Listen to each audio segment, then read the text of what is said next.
Senhor Deus, amado Pai, graças te damos, Senhor, pela tua bendita e maravilhosa palavra que foi lida nesse instante. Palavra viva e eficaz, mais cortante do que qualquer espada de dois gumes, que penetra até o ponto de dividir alma e espírito, juntas e medulas. É capaz de discernir os pensamentos e propósitos do nosso coração. Tua palavra, Senhor, é como uma espada afiada, penetra no mais profundo do nosso coração e muda, Senhor, a nossa vida, molda, Senhor, o nosso caráter. Nos faz, ó Deus, caminhar em novidade de vida. Somos chamados pelo Senhor e nós queremos andar com o Senhor. Obrigado, Senhor, pela vida da Tua igreja, que o Senhor ilumine a nossa mente e nos dê compreensão acerca da Tua palavra, da Tua vontade revelada. É o que nós oramos em nome de Jesus Cristo. Amém. Amém. Certa feita, um jovem chega para o seu pastor em lágrimas, chorando muito, e ele diz: pastor, eu estou sendo injustiçado. E o pastor olha para ele naquele momento, lhe dá algumas palavras de consolo e diz: não temas, não desanime, se alegre, porque é melhor ser injustiçado do que cometer a injustiça.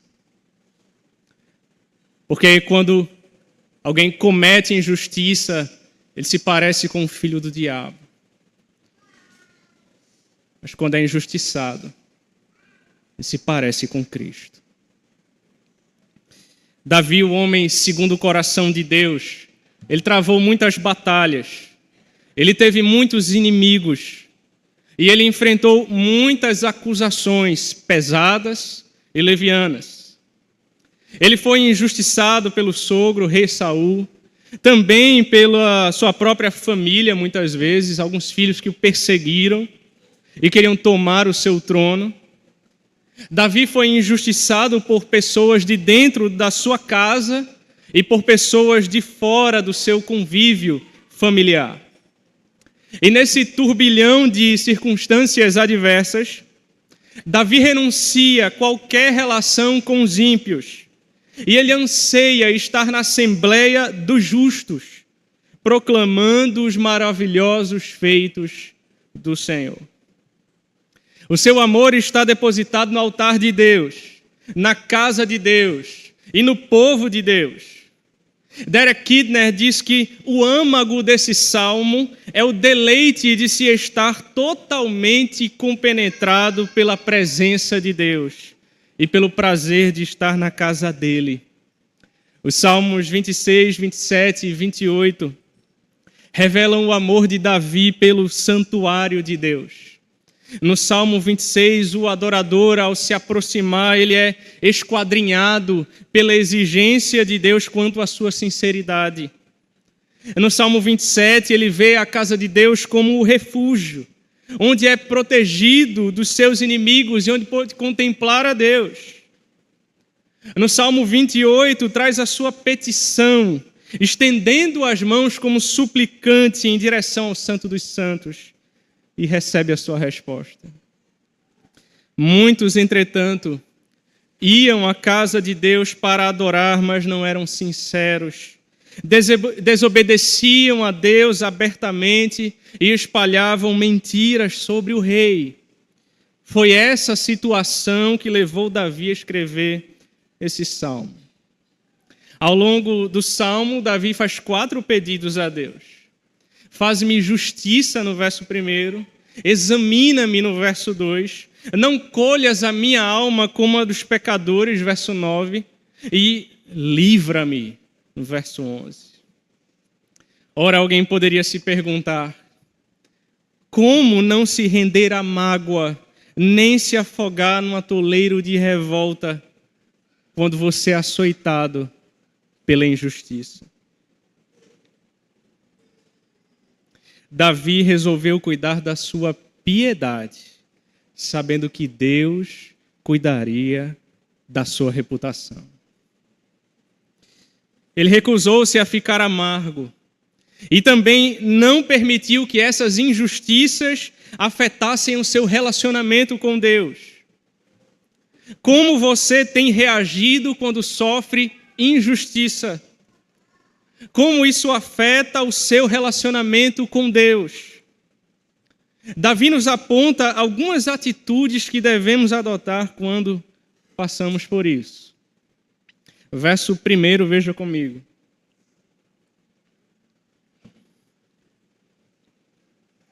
Faze-me justiça, Senhor, pois tenho andado na minha integridade e confio no Senhor, sem vacilar. Davi confia firmemente no Senhor e no seu justo julgamento. Em face das injustiças sofridas, ele roga a Deus que lhe faça justiça. Mesmo sob uma saraivada de acusações levianas, Davi continua inabalavelmente confiando no Senhor. Warren Wiersbe, ele destaca que os inimigos que difamavam Davi eram dissimuladores, hipócritas e perversos. Eles eram assassinos e corruptos. Eram joio no meio do trigo, lobos disfarçados de ovelhas no meio das ovelhas. Os perversos iam ao santuário para ocultar os seus pecados. Eles faziam daquele lugar um covil de salteadores. É nessa conjuntura que Davi roga a Deus para lhe fazer justiça. Pois tenho andado na minha integridade e confio no Senhor, sem vacilar. Charles Haddon Spurgeon disse: que consolo é termos a aprovação da própria consciência, se a paz na alma, as tempestades estrondosas da difamação que açoitam ao redor, nos são de pouca monta. Se a paz na alma. Em seguida, Davi apresenta a sua súplica para que o Senhor examine a sua vida. Verso 2, veja comigo. Examina-me, Senhor, e prova-me. Sonda-me o coração e os pensamentos. Note comigo que Davi usa 3 palavras distintas aqui. Examina-me, prova-me e sonda-me. Palavra hebraica bacan, examina-me. Davi está pedindo para Deus fazer um exame meticuloso em seu interior e investigá-lo por completo. A palavra hebraica nazá, prova-me. Essa palavra é a mesma encontrada em Deuteronômio 8:2, quando Deus provou Israel no deserto para saber o que estava em seu coração. Se guardariam ou não seus mandamentos para levá-los ao arrependimento. É a palavra hebraica tzaraf, sonda-me. Essa palavra é usada para a atividade de refinar ouro ou prata, para remover impurezas. Charles Swindoll, comentando esse texto, ele disse: quando a injustiça surgir em seu caminho, abra-se diante de Deus. Convide-o a fazer uma busca e um exame interno da sua vida, com o propósito de determinar o seu caráter, a realizar um processo intensivo e profundo de revelar a você a condição real do seu coração e refinar você e, no processo, remover quaisquer impurezas. Vejam, Davi não está dizendo aqui que era perfeito, mas ele está dizendo: sonda-me, ó Deus, e conhece o meu coração. Prova-me e conhece os meus pensamentos. Vê se há em mim algum caminho mau e guia-me pelo caminho eterno. Senhor, examina a minha vida. Verso 3, pois a tua benignidade tenho perante os olhos e tenho andado na tua verdade. Essa declaração sugere duas tentações muito sutis, irmãos, que ocorrem quando a injustiça surge em nosso caminho. Duvidar do amor de Deus e desviar-se em direção à desobediência. Davi decidiu olhar todas as circunstâncias injustas sofridas por ele pelo filtro da benignidade de Deus. Para não cair na tentação de retaliar, ele resolveu andar na verdade de Deus. Os olhos de Davi estão no amor do Senhor, e o seu guia através do labirinto da injustiça é a verdade do Senhor. Essas atitudes de Davi estão alinhadas com o que o nosso Senhor ensinou aos seus discípulos no ocaso do seu ministério terreno, em João 14. Se me amais, guardareis os meus mandamentos. Ou seja, a prova do nosso amor a Jesus é a nossa obediência a Ele. Charles Spurgeon diz que a bondade do Senhor por nós tem de estar diante dos nossos olhos como a força motriz que movimenta a nossa conduta. Verso 4. Não me tenho assentado com homens falsos, e com os dissimuladores não me associo. Aborreço a súcia de malfeitores, e com os ímpios não me assento. Aqueles que sofrem com injustiças são tentados a duvidar e se desviar. E como consequência acabam se envolvendo com pessoas erradas. Homens falsos, dissimuladores, malfeitores e ímpios são péssimos conselheiros. Suas palavras são macias como veludo e afiadas como a navalha. Longe estão de seus conselhos o amor a Deus e a integridade. Não permita que as injustiças sofridas relativizem os seus valores. Não ande no conselho dos ímpios.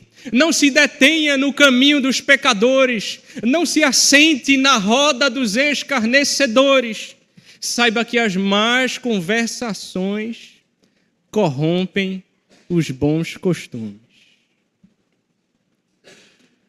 Charles Spurgeon disse: é melhor nos assentar com os cegos, coxos e paralíticos à mesa da misericórdia que com os ímpios no banquete da maldade.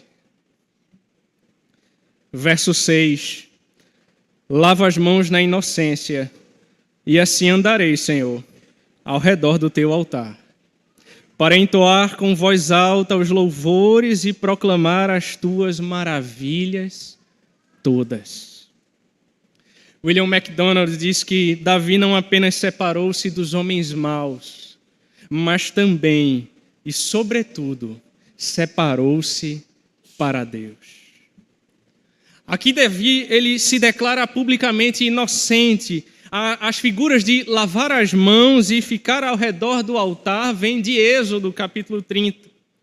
Havia no pátio do tabernáculo uma bacia de bronze, onde os sacerdotes precisavam lavar as mãos e os pés para poder entrar no santuário para adorar. Sem essa purificação, eles eram impedidos de entrar para os exercícios sagrados. O que Davi está dizendo, portanto, é que não podemos estar no altar da adoração sem purificação.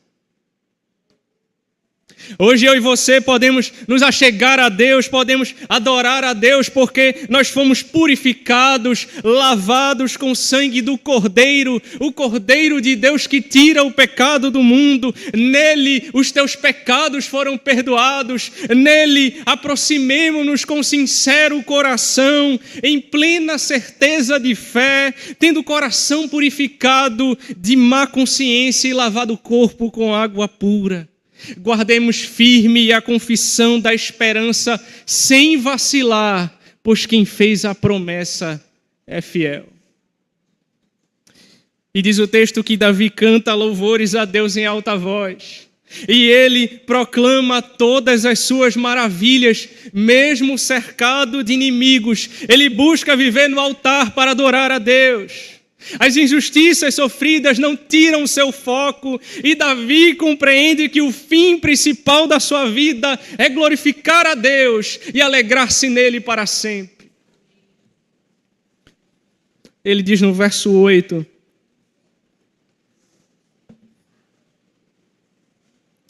eu amo, Senhor, a habitação da tua casa e o lugar onde tua glória assiste. Davi não ama suas riquezas, Davi não ama o seu luxo, Davi não ama as suas conquistas, ele ama a casa de Deus. Percebam, irmãos, não é meramente eu quero estar ali, eu tenho pessoas que eu vou me encontrar, não. Eu amo onde o Senhor está, eu amo a Santa Assembleia, eu amo cantar louvores ao seu nome, eu amo estar na sua presença, eu amo proclamar a tua glória. As reuniões da igreja, irmãos, devem ser para esse fim, para proclamar a glória de Deus. A gente canta para a glória de Deus, a gente ora para a glória de Deus, a gente prega para a glória de Deus, a gente participa da mesa do Senhor para a glória de Deus. Eu amo a tua casa e tudo o que fazemos é para a tua glória. Você já parou para pensar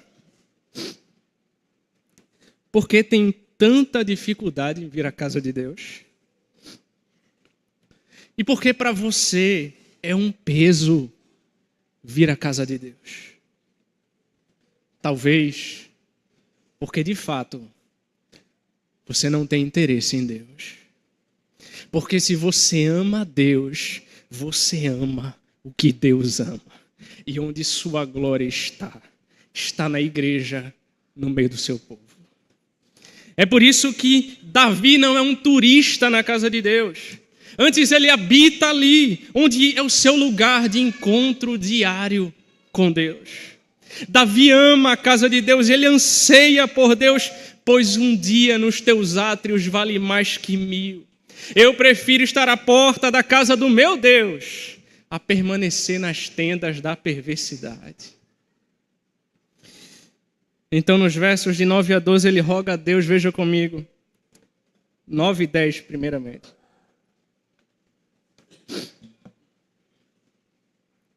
Não colhas a minha alma com a dos pecadores, nem a minha vida com a dos homens sanguinários, em cujas mãos há crimes e cuja destra está cheia de subornos. Agora ele diz: Senhor, vai chegar a colheita, não colha a minha vida com a vida deles. O modo como eles vivem, o Senhor vai lhe dar o pago. Não concede a mim o que o Senhor dará a eles, porque a consciência deles está contaminada. Porque, Senhor, eles vivem assentados com ímpios, e a congregação que eles amam é a congregação dos homens que não amam o teu nome e nem te servem.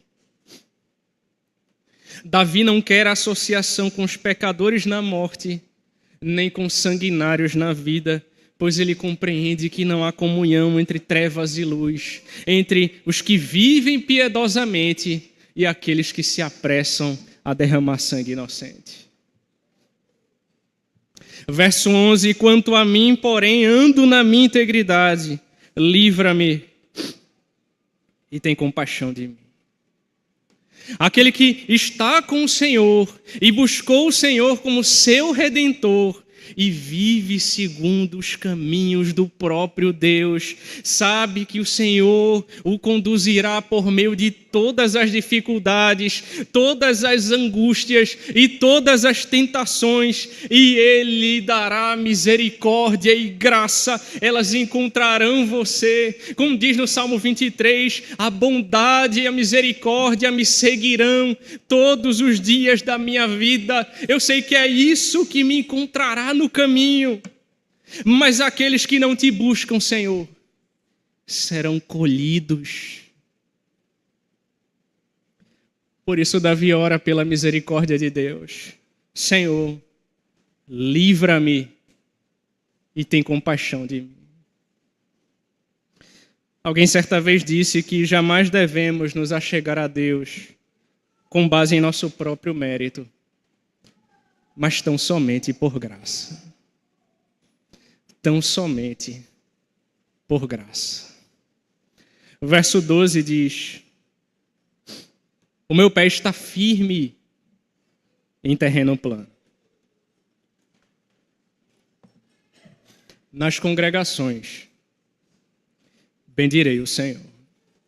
Interessante, no Salmo 73, ao refletir sobre as injustiças no mundo, ao indagar porque os maus prosperam, em um momento de angústia na alma, Asaf disse: quanto a mim, porém, quase me resvalaram os pés.